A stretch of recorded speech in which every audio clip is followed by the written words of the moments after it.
welcome to Enlivening Musings. I'm Crystal. And I'm Katie. And today we are talking about the importance of daily practice. It's the why and the how, because I think so many people get hung up on how do you even think about doing a daily practice? What is a daily practice? What are we even talking about? Yeah. So let's get right into it. I talk about this a lot. I talk about daily practice all the time because it's important and it is, to me, the way.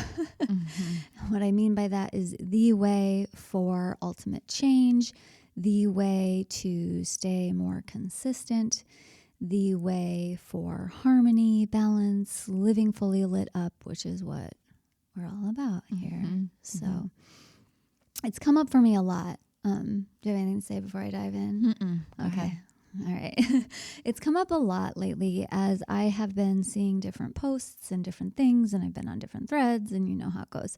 All about self-care and how are we taking care of ourselves during all of these things. I'm just going to say that because it doesn't have to always be turbulent times. It's just life, right? And I find myself always saying, it is just my life. It's my life. It's my lifestyle. It's not even like I can sit here and be like, oh, for self-care, I take an Epsom salt bath. Even though there's myriads of things like that I can say, it really just becomes my life, my daily life. It's now just who I am. It's how I live. And that's why it's important to do it daily. And it doesn't have to be, because right off the bat, I've got to clear the air here. It doesn't have to be 30 minutes. It doesn't have to be 60 minutes, because often it's that. I try to meditate every day for 30 minutes and I don't do it every day, or I really should do that, or I really should be doing yoga every day, or a ton of shoulds on ourselves. And it's so often, like 99.9%, tied into this amount of time that is 30, 60, 90 minutes long. And yay for when you can do that. Absolutely. It's amazing because there are times when you can make that happen. There are people who are living lives where that's easy. I mean, gosh, I think of pre-children. Yes. Yes, I could do yoga for 60 minutes every day if I really wanted to. And even then, doing that one 60-minute practice may or may not be getting you the results that you want, because I see that a lot too, where it's like, well, I'm great while I'm doing yoga. I can tune into my body then. I can reach my higher consciousness then. I can listen to things then. And then the whole rest of the day, no. And that's not what we want. Like, you want to be able to be tuning into your body and feeling it and being connected all day long. You know, I just taught this Day of Desire class the other night, and in that I introduced this idea to these women of listening to their yonis and listening to your yoni all day long. And that doesn't mean that you're not focused and you're not living your life. It means that you're going about your day and, oh yeah, let me check in there real quick. Oh yeah, okay, that's feeling okay. I'm feeling aligned. I'm feeling centered. Everything feels really good and juicy. Or I'm actually contracting and I don't even realize that I'm contracting right now. Or whatever it is, I'm actually holding some sadness there. Or who knows what it is. But you're doing that when you're doing your work. You're doing that when you're doing your mothering things. You're doing that when you're doing the dishes, when you're driving. And it's not something that's drawing your focus so much that you're going to get into a car accident. It's just that fine tuning, being able to listen while you're living your life. Mm-hmm. I'm going to pause for a minute. Yeah. No, what that makes me think of is like almost reframing it from like self-care to just embodiment.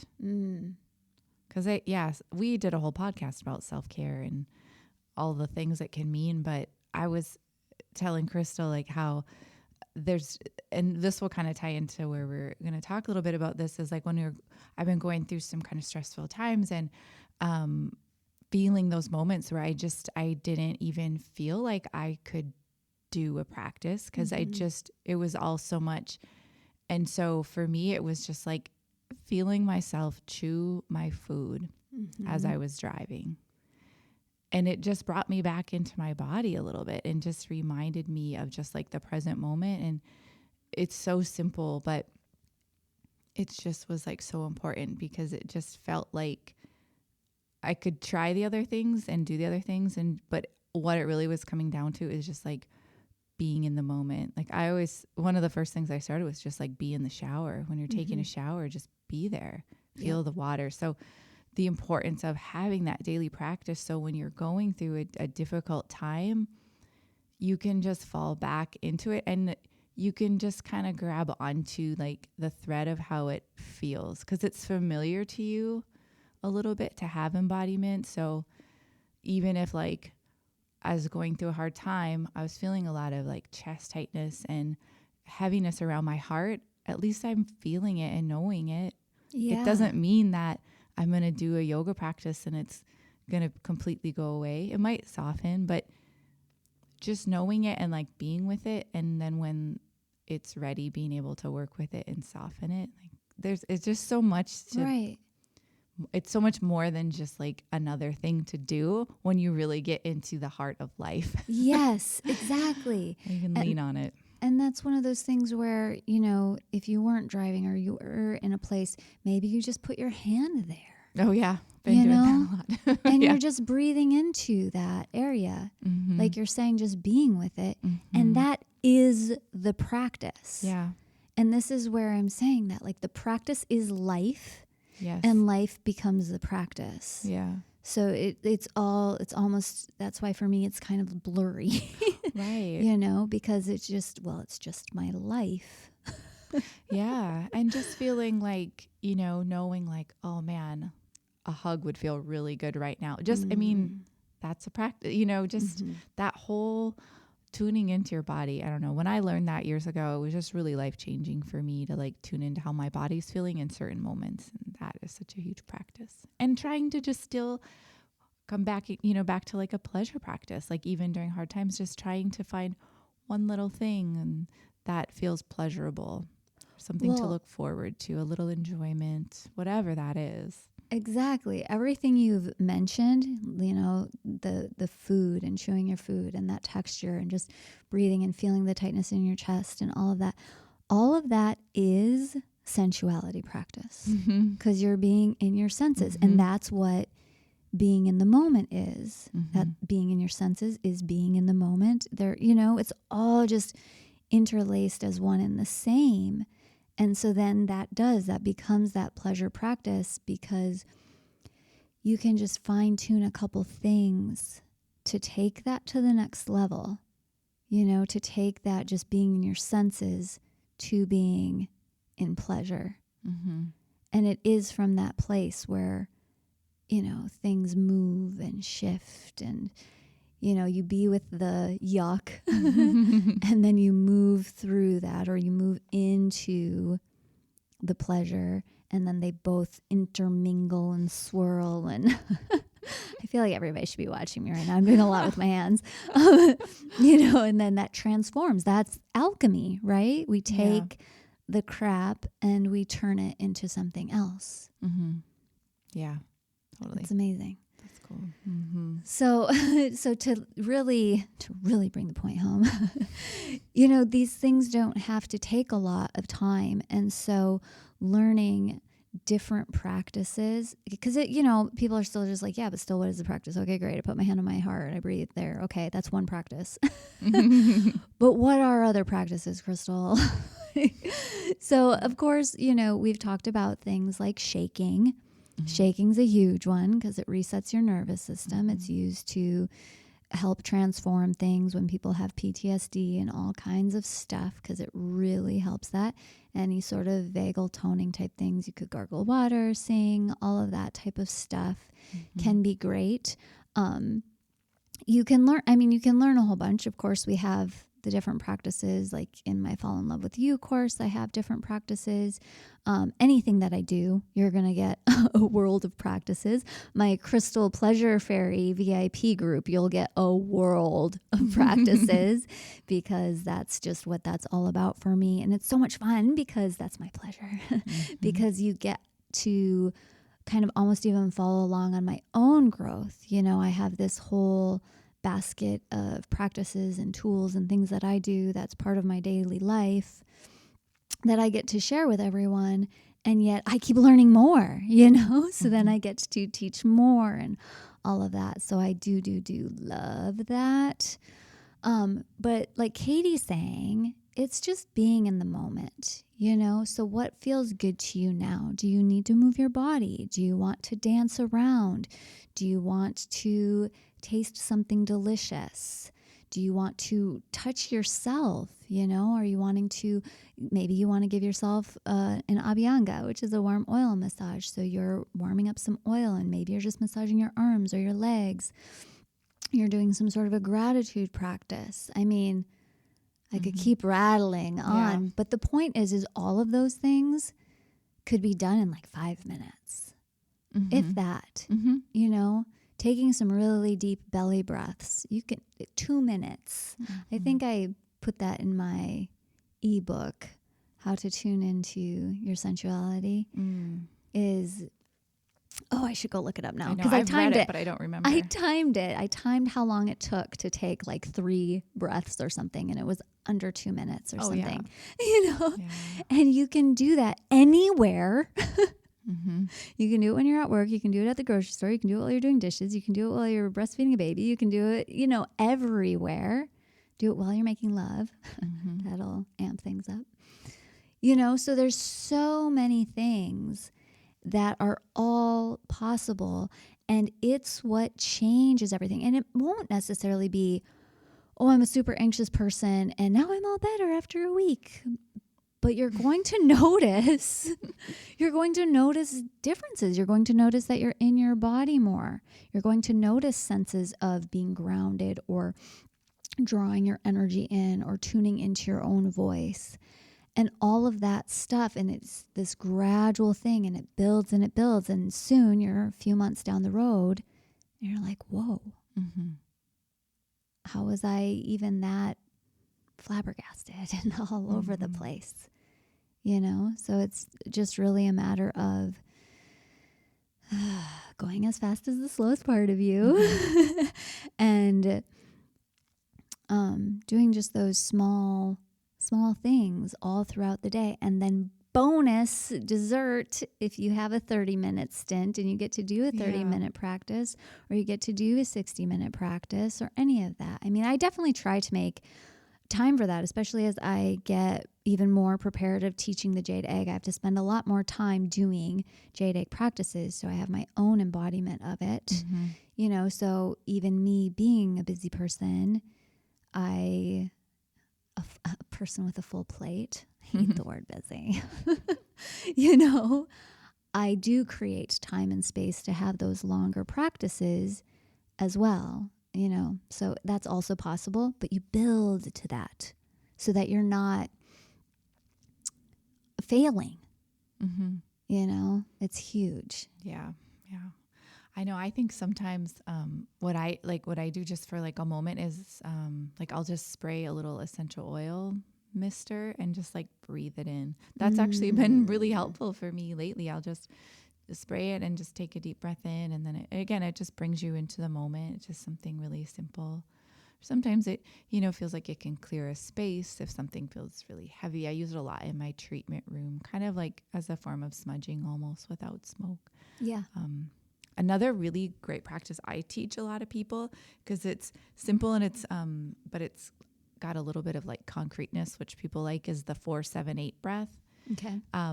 And it's, you just breathe in for the count of 4, you hold for 7, and breathe out for the count of 8. Nice. And you just do it at your own ratio. So it doesn't have to be a slow count. It can be slow. It can be fast. Whatever you want to count. It's just the ratio. And that's one that I think they've done like some studies on and stuff. And it's, again, a vagal nerve stimulator sort of thing. And it's just a good practice. And I use it all the time. And sometimes I feel really good. And sometimes I'm like, oh, I'm still a little anxious. All right, well, yeah, now it's just how it is. But at least I Yeah. know, like, that's the whole thing. Like, the daily practice just allows you to start to realize stuff. It doesn't mean you're going to be perfect no, at all. And sometimes it almost, the more you, go onto your spiritual path, you see all these things. It's just really, it's interesting. I feel like, everyone's going through their own cycle of their life path. And when you have those moments where you're like looking back and realizing how far you've come, even though it's not quote unquote perfect yet, but you're like, wow, I realize so much more now. And then just feeling proud of yourself that you're there. That's what that daily practice helps with too. Yeah. And I love that component of reminding people this is all a journey, there's not an end result per se. Maybe there is an intention, a desire of I'm going to be less anxious, or I'm going to be slowing down, or I'm going to be in my body more and out of my head, or, you might have an intention like that, and you'll get closer to some sort of a fulfillment, but it's not a, now I've hit this goal and it's all over. Right. And now I just live in a blissed out field of daisies. Yay. No, I do that. No, I'm just kidding. It's funny though. I had someone say that to me yesterday, kind of like, I think the way they worded it was like, I'd be embarrassed the way I was 5 years ago, and 5 years from now, I'd be embarrassed the way I was then. And embarrassed is kind of a strong word, but just like growth, right? Like even as I think of like as a practitioner, like the way I practice now is totally different how I did 5 years ago. And someone could have seen me then and see me now, and it would be like, whoa, hopefully much better, I would say. Yeah. But just so different. And it's true for all of us. And I think, I know I have a lot of perfectionist tendencies, and just remembering like everyone is like that. Everyone's growing and changing. Don't judge yourself on who you were even yesterday or who you'll be tomorrow. It's going to be totally different. That's been a practice that I've been, is just reminding myself, shed the past, be in the moment. So that's so cool. I was thinking about that last night after I taught this class of how, like, what's this going to look like in 2 years? How much different, what different embodiments am I going to have? Because I walked away learning stuff as a teacher, as a space holder, as, of, ooh, I want to know that and I want to do that differently, just those different things. So that's cool. I love that. And I like how you mentioned that. I already forgot what I was going to say. One of the gifts of wisdom, right, is we forget stuff, but we also like realize like, gosh, and then I just think of my career so much as a PT. When you first start off with, you just like, nothing, like, everything and nothing. And I just remember thinking like, I just can't wait to be at the point where I just like know stuff. Yeah. And I'm more in that mentor phase. And now all of a sudden, like, I'm there and I'm like, whoa, I'm here. Yeah. And it just happens. And you just can't force any of that. And in 10 years, it'll be even different. And I was actually just talking about this with my mom today, talking about how I love when nurses are kind of like towards those maybe end years of their career, because you go through that phase, like you're young and you know a lot and you're great. And then you can kind of get through a phase. I'm speaking for myself in like the medical career, where you're just like, it's so much and it's so intense and you kind of get hardened to it all. But then if you're lucky and you are growing as a person, you can kind of get to where I feel like I'm in the phase now too, where I've seen a lot and have a lot of good experience, but I'm not hardened to it. I'm like still have a lot of compassion for people and what they're going through.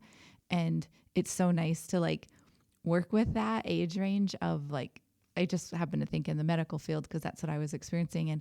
And maybe that's true all through life where we just kind of, you go through those phases where you're just like, life gets to you. And then you can hopefully come to the other side, which is where I think we all want to be in our older years of not being like hardened and tight and contracted and angry at the world, but being like open-hearted, compassionate, and peaceful and things like that. So kind of a tangent there, but no, that's great. And I think it's cool because what we're laying foundations for now then is what's going to make that easier, more possible, because we can continue to do stuff to play with the plasticity of our brain, right? Yeah. But if we stop doing that, that's when things start getting more rigid and being older, it is less plastic. So you have to be doing things intentionally to play on the plasticity, the moldability, the changeableness of the brain, if you're not familiar with the plastic word. And, that is one of those things going into older age. If you now have all these different practices, I've thought about that before a little bit of what will my life look like when I'm doing the dishes even slower and I'm doing, is my whole life just going to be this like slow, sensual dance like all day long, just because of sounds amazing. What I'm doing now. I don't know.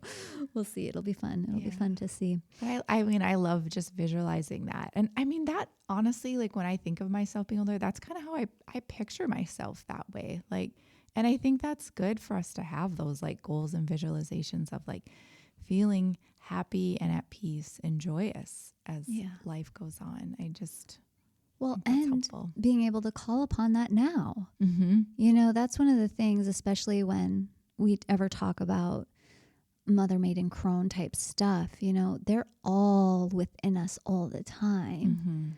And so you can kind of call upon that part of you that exists in the future and bring it to the now, I don't know, maybe I'm getting a little bit off topic.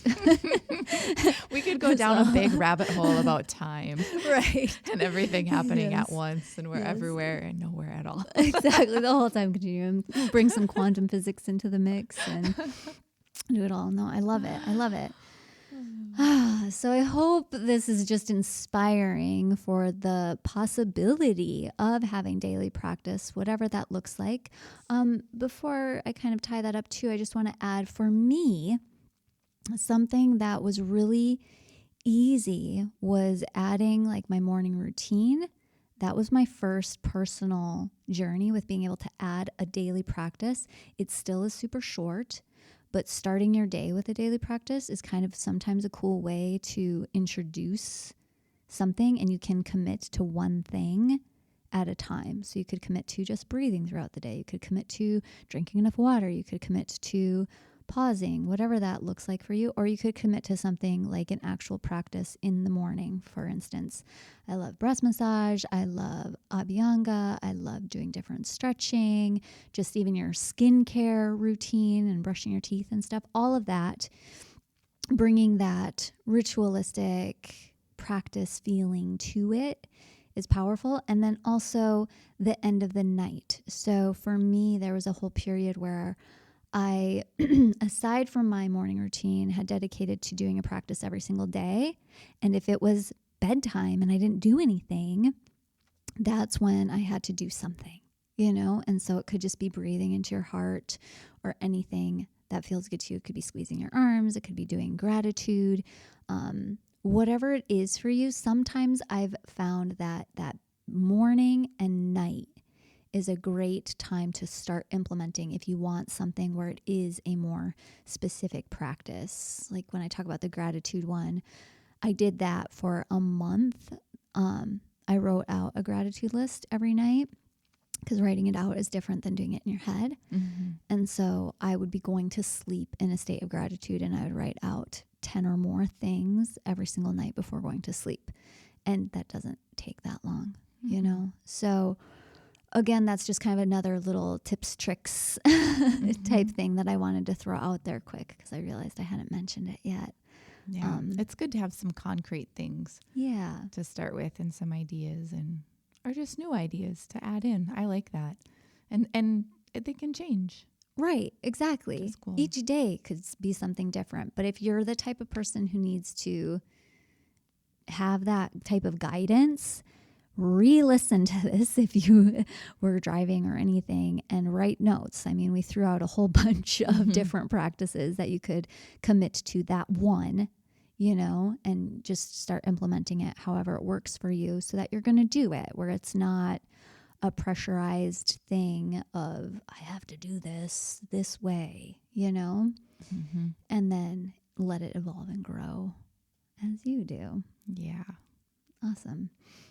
And claim all of this. So like I always like to say, mention us, email us at Enlivening Musings. Like, what's our Instagram? On Instagram, DM us, some of your takeaways. You can, of course, ask us any questions or give us topics that you want to hear us talk about. And you can find classes and my ebook and all kinds of fun stuff on enhanceutv.com or aliveness.academy. They'll just lead you to that Aliveness Academy part on EnhanceUTV, which can also lead you to my crystalpleasurefairy.com. I am currently in the stages of rebuilding it as an app. So, I'll say in about 2 months, it'll be in the app stores, because I'm doing something new and fun and groovy with it, so that it'll actually be in all of the app stores right now. I could technically still put it in Google, and I'm just not, because I'm redoing it. But you can join it now and gain access to all of that inspiration and extra practices and stuff if you go VIP too. And it's relatively inexpensive for the whole year. So I like to make it affordable and reachable for everyone. And I hope that you enjoy bringing in some daily practice into your life, and that it brings you more connection and embodiment and bliss. Yes. Bye. Bye.